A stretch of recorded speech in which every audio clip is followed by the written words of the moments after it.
Assalamualaikum warahmatullahi wabarakatuh. Selamat pagi, salam sejahtera untuk kita semuanya. Bagaimana kabarnya? Apakah masih sehat semua? Alhamdulillah, pada pagi ini Bapak senang bisa berjumpa kembali dalam pembelajaran jarak jauh IPA hari ini, pertemuan yang ke-8 ya. Tetap semangat walaupun belum bisa belajar normal seperti biasa. Oke, seperti biasa sebelum belajar marilah kita berdoa.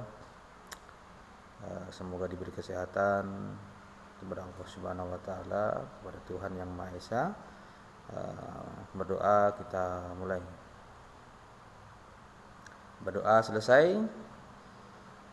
Berikutnya jangan lupa belajar IPA asik dan menyenangkan. Baik, pembelajaran kita pada pagi hari ini melanjutkan materi yang belum kita bahas. Ini ada peta konsep pembelajaran bab 2 ya. Sebelumnya ciri-ciri makhluk hidup, kemudian jenis makhluk hidup berdasarkan sistem 5 kingdom sudah kita pelajari. Hari ini yang akan kita pelajari dua hal. Yang pertama mikroskop ya. Kemudian bagaimana cara mengelompokkan secara dikotom dan kunci determinasi. Ini peta konsep kita. Jadi tujuan sebelumnya perhatikan gambar makhluk hidup berikut. Nah, ini mengingat materi minggu kemarin ya. Ini gambar apa kira-kira ya? Gambar makhluk hidup apakah di atas? Ya, jawabannya bakteri. Ini adalah gambar bakteri. Pertanyaan berikutnya, karena bakteri berukuran mikroskopik atau sangat kecil, bagaimana kita dapat melihatnya? Ya, tentunya dengan menggunakan alat bantu mikroskop. Nah, jadi tujuan belajar kita hari ini adalah hanya dua. Yang pertama, peserta didik mampu mengenali bagian-bagian mikroskop dan cara penggunaannya. Ini harusnya praktek, tapi karena kondisi Bapak hanya menampilkan video ya. Kemudian yang kedua, peserta didik mampu melakukan identifikasi makhluk hidup, ada tumbuhan dan hewan, berdasarkan klasifikasi dikotom dan kunci determinasi. Nah, ini materi inti pada pagi hari ini ya. Untuk mengetahui bagian-bagian mikroskop, ya kita bahas pertama dulu ya, sesuai tujuan belajar kita. Kalian harus menguasai bagian-bagian mikroskop dan langkah-langkah menggunakan mikroskop. Untuk memahami ini semua, Bapak akan tampilkan video tentang mikroskop cahaya. Selamat menyaksikan, kurang lebih 8 menit dari sekarang.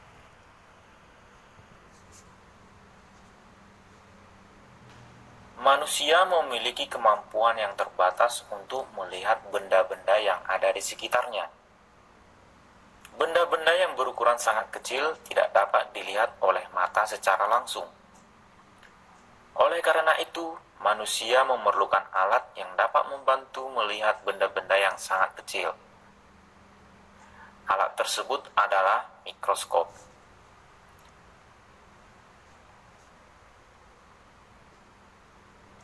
Salah satu jenis mikroskop adalah mikroskop cahaya.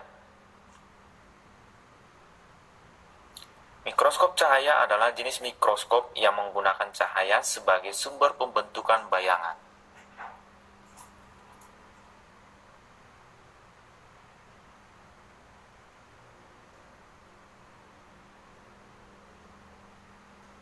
Bagian-bagian mikroskop cahaya. Lensa okuler. Lensa yang berhubungan dengan mata langsung pengintai atau pengamat, yang berfungsi untuk memperbesar bayangan objek. Ada 3 buah lensa, yaitu dengan perbesaran 5 kali, 10 kali, dan 15 kali.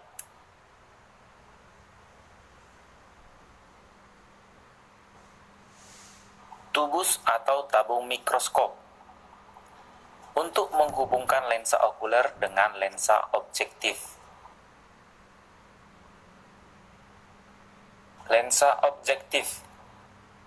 Lensa yang berada di dekat objek atau benda yang diamati. Berfungsi untuk memperbesar bayangan benda. Susunan lensa biasanya terdiri atas 3 atau 4 buah dengan perbesaran masing-masing 4 kali, 10 kali, 45 kali, dan 100 kali.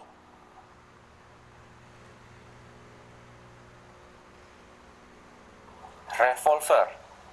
Untuk mengganti lensa objektif dengan perbesaran yang diinginkan.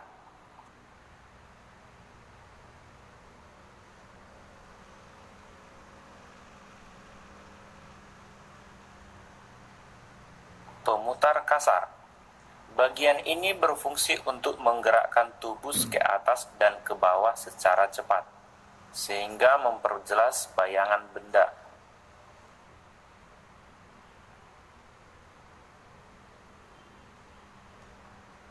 Pemutar halus. Bagian ini berfungsi untuk menggerakkan lensa objektif terhadap preparat secara pelan atau halus. Bertujuan untuk mempertajam bayangan objek. Lengan mikroskop. Bagian ini berfungsi untuk pegangan pada saat memindahkan atau membawa mikroskop. Meja preparat. Meja ini berfungsi sebagai tempat meletakkan objek atau preparat yang diamati. Bagian tengah meja terdapat lubang untuk melewatkan cahaya. Klip penjepit objek. Bagian ini berfungsi untuk menjepit preparat agar kedudukannya tidak bergeser ketika sedang diamati. Kondensor. Bagian ini berfungsi untuk mengumpulkan cahaya agar preparat lebih jelas terlihat. Sedangkan diafragma berfungsi untuk mengatur intensitas cahaya yang masuk ke lensa objektif. Cermin. Cermin ada 2, yaitu cermin datar dan cekung. Cermin berfungsi untuk mengarahkan cahaya pada objek. Kaki mikroskop. Kaki mikroskop berfungsi untuk menyangga atau menopang mikroskop. Langkah-langkah menggunakan mikroskop cahaya. Ambillah mikroskop dari kotak penyimpanannya. Tangan kanan memegang bagian lengan mikroskop dan tangan kiri memegang alas mikroskop. Kemudian letakkanlah mikroskop di tempat yang datar, kering, dan memiliki cahaya yang cukup.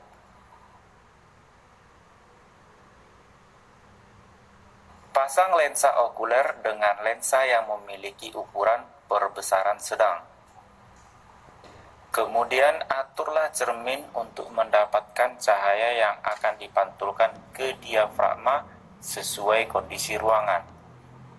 Pengaturan dilakukan dengan cara melihat melalui lensa okuler.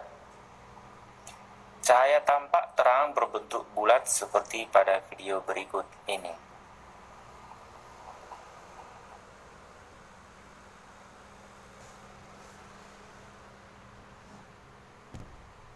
Siapkan preparat yang akan diamati.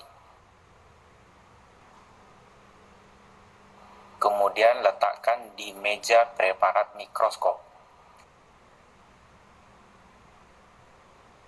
Jepitlah preparat itu dengan penjepit objek. Aturlah agar bagian yang akan diamati tepat di tengah lubang meja preparat.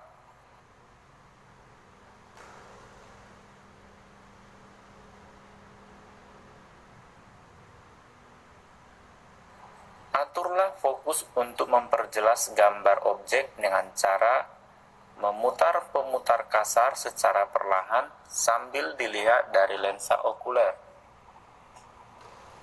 Ingat, jangan memutar pemutar kasar secara paksa karena akan menekan preparat dan menyebabkan preparat rusak atau pecah atau patah.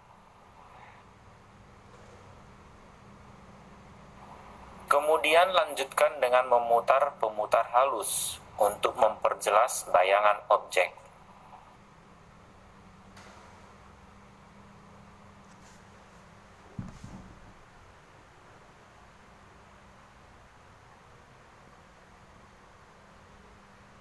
Setelah preparat terlihat, untuk memperoleh perbesaran kuat, gantilah lensa objektif dengan ukuran dari 10 kali, 40 kali, atau 100 kali dengan cara memutar revolver hingga bunyi klik. Usahakan agar posisi preparat tidak bergeser. Jika hal ini terjadi, kamu harus mengulangi dari awal.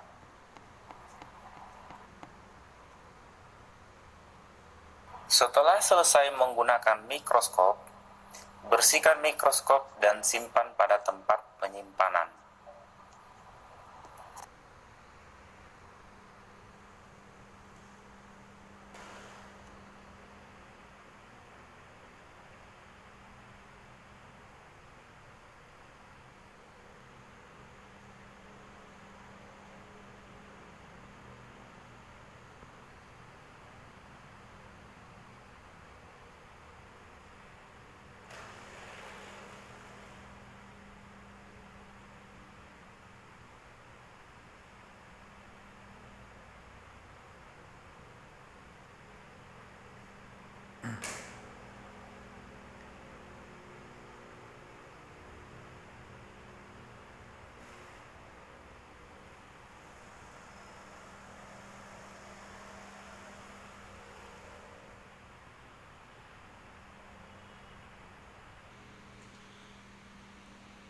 Baik, bagaimana dengan penampilan video tadi yang Bapak ambil dari sumbernya di YouTube? Sudah paham tentang mikroskop? Nah, realnya nanti ya, nunggu wabah COVID-19 berakhir sehingga kita bisa praktek langsung di labor kita sekolah. Nah, Bapak kebetulan merekam video ini di labor sekolah kita nih ya. Nah, di labor sendiri Bapak.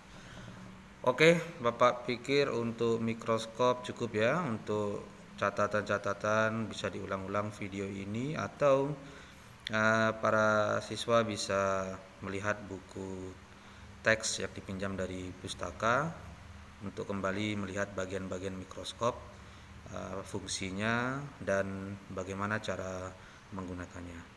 Baik, kita lanjut ke bagian yang kedua pada hari ini adalah tentang kunci dikotom dan kunci determinasi ya. Jadi klasifikasi dikotom dan kunci determinasi ini bagian kedua yang harus kita bahas pada hari ini. Ini bab 2 ya, ini pembahasan terakhir dari bab 2. Jadi minggu depan kita bisa melakukan penilaian harian yang kedua. Jadi ilmu khusus yang mempelajari tentang klasifikasi makhluk hidup adalah taksonomi. Nah, sebelumnya minggu kemarin kita sudah belajar apa itu klasifikasi, kemudian tujuan klasifikasi, tujuan khusus klasifikasi, kemudian dasar dari klasifikasi. Nah, karena yang melakukan pengelompokan makhluk hidup pertama adalah Carolus Linnaeus, maka beliau dijuluki sebagai Bapak Taksonomi. Jadi klasifikasi dilakukan secara bertingkat ya. Jadi setiap tingkatan disebut dengan takson. Ini minggu kemarin juga sudah. Nah, ini ada tingkatan taksonnya. Nah, yang bahasa Inggris kita lihat dari kingdom sampai tingkat spesies. Jadi dihafal nih ya. Kingdom, division atau phylum, kelas, ordo, family, genus, spesies. Bahasa Indonesianya dunia, divisi atau phylum, kelas, bangsa, suku, marga, terakhir spesies atau jenis. Untuk film itu biasa untuk tumbuh-tumbuhan ya, division itu tumbuh-tumbuhan, film untuk hewan ya.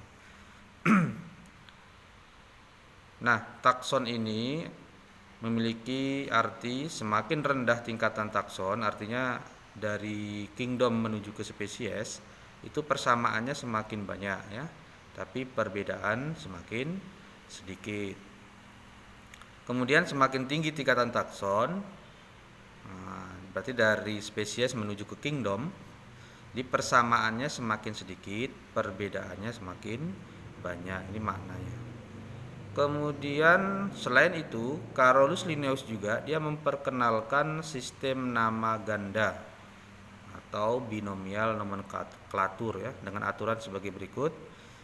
Yang pertama, nama spesies terdiri atas dua kata. Kata pertama menunjukkan genus, kata kedua menunjukkan spesies. Kata pertama diawali dengan huruf besar, kata kedua huruf kecil. Kemudian menggunakan bahasa Latin atau ilmiah atau bahasa yang dilatinkan dengan dicetak miring atau digarisbawahi secara terpisah untuk nama genus dan spesiesnya. Kita lihat contohnya. Misalnya jagung, bahasa ilmiahnya adalah Zeames ya. Bagaimana cara penulisannya? Zea adalah genus atau marga, kemudian mais adalah spesies atau jenis. Penulisan ilmiah yang benar adalah di situ ditulis Zeamais, Z kata huruf kata pertama huruf besar Z, kemudian kata kedua huruf kecil yaitu M. Zeames. Dia harus ditulis boleh garis miring ya, tulisan miring atau tulisan tegak juga boleh, tapi dengan syarat harus digarisbawahi baik genusnya maupun spesiesnya. Contoh yang kedua misalnya padi, Oryza sativa, sama ya. Oryza itu genusnya, sativa itu spesiesnya atau jenisnya. Penulisannya yang benar adalah Oryza sativa, huruf pertama kata pertama huruf besar, huruf pertama kata kedua huruf kecil, ditulis mereng boleh atau tegak juga boleh, tapi harus digarisbawahi baik genus maupun spesiesnya. Nah, ini binomial nomenklatur ya, sistem nama ganda. Jadi ada dua kata setiap penamaan makhluk hidup. Kalau peserta didik semua jalan-jalan ke taman kota, nanti kalian bisa melihat di pohon-pohon itu ada tulisan-tulisan bahasa ilmiah ya, tulisan Latin, nama-nama Latinnya. Coba kamu identifikasi apakah benar atau salah tulisan-tulisan yang ada dibuat oleh orang dinas taman kota mungkin ya. Coba kamu sesuaikan dengan sistem binomial nomenklatur ini apakah sudah tepat atau belum. Kemudian bagaimana kriteria mengklasifikasikan makhluk hidup terutama tumbuh-tumbuhan? Yang pertama biasanya kita melihat organ perkembangbiakannya, biasanya spora atau dengan menggunakan bunga. Kemudian habitatnya, pohon berupa pohon, perdu atau semak. Kemudian bentuk daunnya, ya, menyirip, menjari, melengkung atau sejajar, ya, tulang daunnya itu ya. Kemudian cara berkembang biaknya, apakah dengan generatif, kawin, atau vegetatif, tak kawin. Nah, biasanya untuk mengklasifikasikan tumbuh-tumbuhan itu. Kalau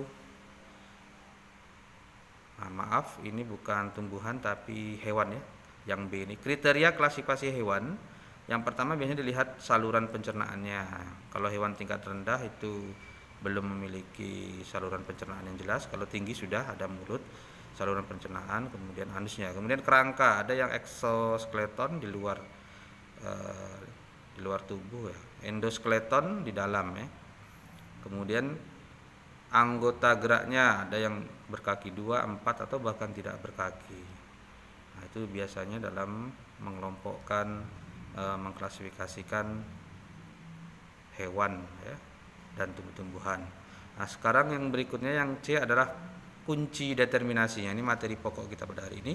Apa itu kunci determinasi? Kunci determinasi yaitu uraian ya, keterangan ciri-ciri makhluk hidup dari umum ke khusus untuk menemukan jenis atau spesies makhluk hidup. Kunci determinasi paling sederhana adalah kunci dikotomi, artinya berlawanan ya. Kemudian kunci dikotom berisi keterangan berpasangan dengan ciri berlawanan ya. Bagaimana cara membuat kunci determinasi? Ya, ini harus kamu perhatikan betul karena ini adalah materi inti kita pada hari ini. Caranya adalah ya, cara membuat kunci determinasi. Kita lihat.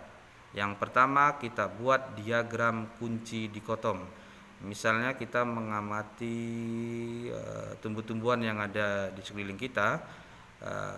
Kamu perhatikan ya. Misalnya kita mengamati di situ lumut, suplir, jagung, kedelai, terong, kemudian melinjo ya. Kalau kalian tidak mengenal jenis-jenis tumbuhan tersebut bisa di googling di internet. Setelah itu kita buat kunci dikotomnya. Tadi kata kuncinya adalah berlawanan ya. Berlawanan. Nah, kemudian kita buat kupletnya. Nah, kuplet itu kotak-kotak ini ya, diagram ini. Nah, kita buat berlawanan. Yang pertama berspora ya. Kemudian yang kedua tidak berspora. Untuk memudahkannya, langkah berikutnya adalah kita buat nomornya. Ya, berspora 1A, tidak berspora 1B. Kemudian dari nama-nama tumbuhan tersebut mana yang termasuk berspora? Berspora itu cara perkembangbiakannya. Lumut dan suplir. Nah, suplir itu biasa digunakan untuk hiasan rumah sejenis paku-pakuannya. Kemudian kedelai, terong, melinjo itu termasuk berkembang biak dengan biji ya. Berarti dia tidak berspora. Oke, kita masukkan di situ. Kemudian kita buat cabangnya lagi. Berspora itu karena masih dua, kita buat lagi cabangnya, kita pisahkan lagi. Ada yang berbatang jelas, suplir. Nah, jadi batangnya jelas. Ada akar, batang, daunnya jelas, suplir ya. Paku-pakuan. Kemudian 2B-nya berlawanan, tidak berbatang jelas. Apa? Lumut ya. Karena sudah mengarah ke spesies atau jenis suplir dan lumut satu individu, maka tidak perlu kita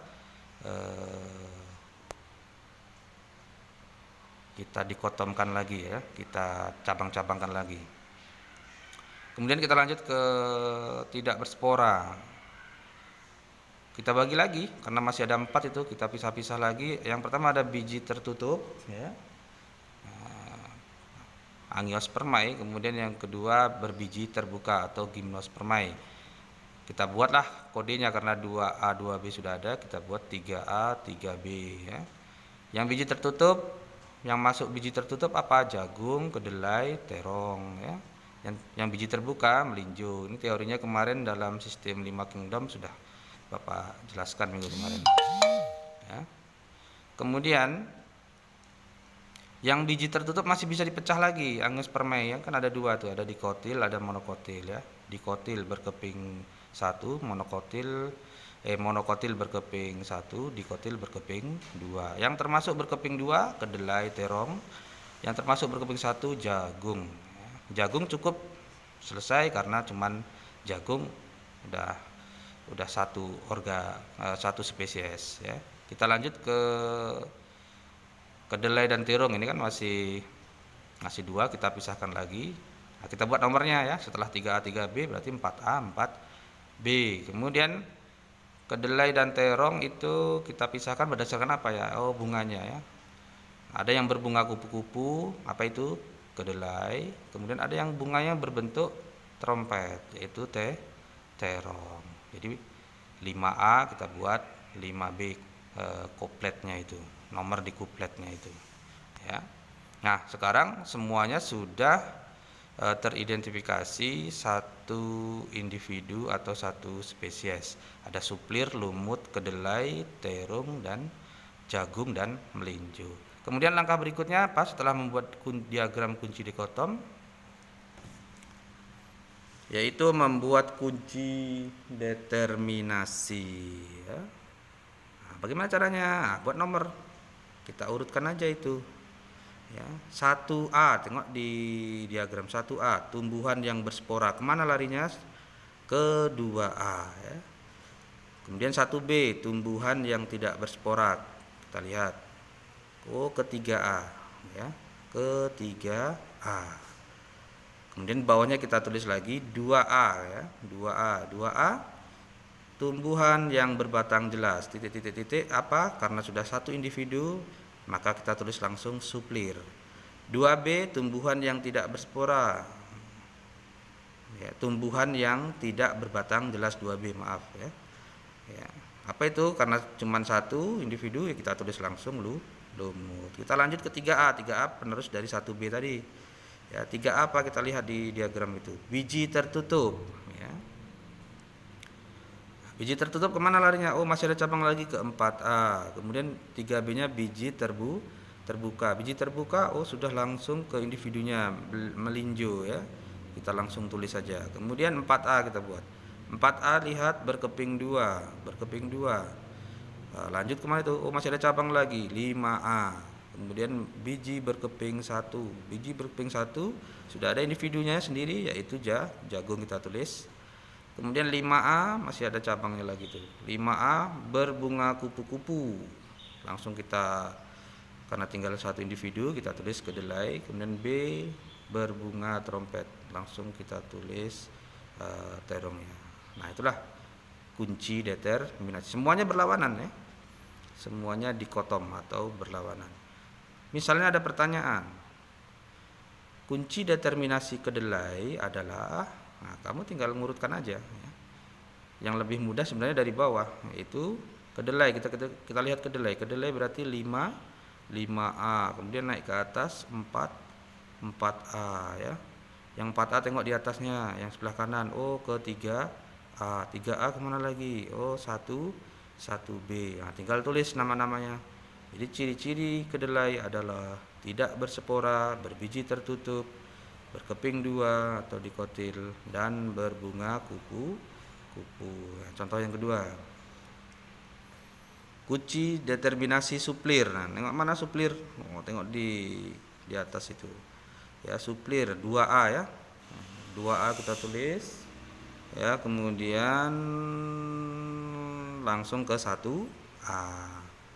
Nah, jadi ciri-ciri suplir itu adalah 1, berkembang biak dengan spora, kemudian batangnya jelas. Nah, jadi inilah bagaimana cara membuat kunci determinasi pada tumbuhan. Kemudian pada hewan bagaimana? Pada hewan kurang lebih sama caranya. Nah, akan Bapak jadikan sebagai tugas keterampilan pengamatan untuk terakhir bab kedua ini ya. Nanti silakan kalian buka di Google Classroom. Oke, pada hari ini yang materi inti, yaitu kalian bisa membuat kunci determinasi. Langkah-langkahnya, yang pertama buat diagram kunci dikotom, buat diagramnya, kemudian buat dikotomnya, kemudian buat nomornya, kalau tidak ada nomornya buat nomornya ya, yang berlawanan 1A 1B, 2A 2B, dan seterusnya. Kemudian buat kunci determinasinya seperti contoh, pahami betul. Nah, kemudian kalau ada pertanyaan-pertanyaan seperti di bawah, kamu pahami ya. Oke, Bapak pikir untuk pertemuan kita pada pagi hari ini cukup ya, sudah setengah jam Bapak merekam ini. Berikutnya adalah tugas ketiga, yaitu pengamatan tentang kunci klasifikasi dikotom dan kunci determinasi pada hewan. Silahkan kalian buka Google Classroom kalian masing-masing, buka bagian tugas kelas, kemudian buka bagian tugas. Di situ ada pengamatan ya, keterampilan pengamatan klasifikasi dikotom dan kunci determinasi. Jadi kalian mengamati hewan, buat kunci dikotom dan kunci determinasi seperti contoh tumbuh-tumbuhan tadi. Oke, cukup sekian, dan Bapak ingatkan pertemuan berikutnya kita akan melaksanakan penilaian harian yang kedua, jadi ulangan bab 2 ya. Nah, silahkan baca buku paket IPA yang dipinjamkan dari perpustakaan, kemudian slide PowerPoint, rekaman video, dan kuasai semua tugas yang Bapak berikan, terutama materi kunci determinasi pada hari ini. Baik, cukup sekian. Terima kasih. Lebih kurang Bapak mohon maaf. Billahi taufiq wal hidayah. Assalamualaikum warahmatullahi wabarakatuh.